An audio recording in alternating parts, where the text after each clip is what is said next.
నమస్కారం.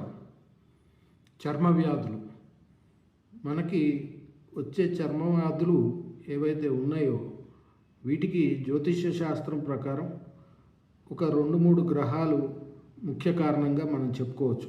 మొదటిది బుధ భగవానుడు. బుధ భగవానుడు గనక మన జాతక చక్రంలో అస్తంగత్వ దోషం లేదా చెడు గ్రహంతో కూడి ఉన్నట్లయితే చర్మ వ్యాధులు వచ్చే అవకాశాలు ఎక్కువగా ఉంటాయి.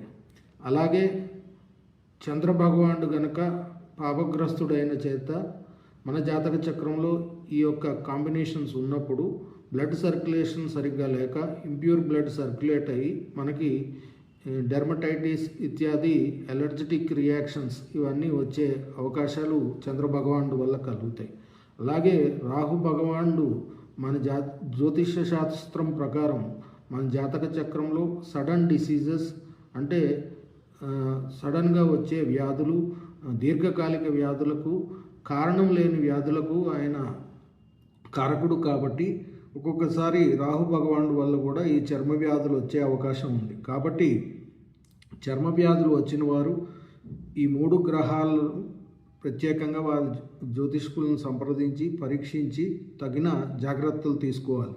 అలాగే ఎవరికైతే వారి యొక్క ఉదర భాగంలో యాసిడ్ ఎక్కువగా ఉంటుందో, అలాగే ఎవరికైతే చాలా ముక్కోపి అనే స్వభావం అంటే విపరీతమైన కోపాన్ని పెంచుకుని కోపంతో కూడి ఉన్న దైనందిన జీవితం గడుపుతున్నారో వారికి చర్మ వ్యాధులు వచ్చే అవకాశం ఎక్కువగా ఉంది. కాబట్టి అసిడిటీని కంట్రోల్ చేసుకోవటం, కోపాన్ని తగ్గించుకోవటం ఈ చర్మ వ్యాధుల్లో ముఖ్యమైన లక్షణం. వీటిని పాటించటం ద్వారా మీ యొక్క జ్యోతిష్కుడిని సంప్రదించి చంద్ర, బుధ, రాహు మరియు అకేషనల్గా గురు భగవానుడికి ప్రత్యేకమైన రెమెడీస్ని పాటించి ఈ చర్మ వ్యాధుల్ని కంట్రోల్ చేసుకోవాల్సిందిగా కోరుచున్నాము. స్వస్తి.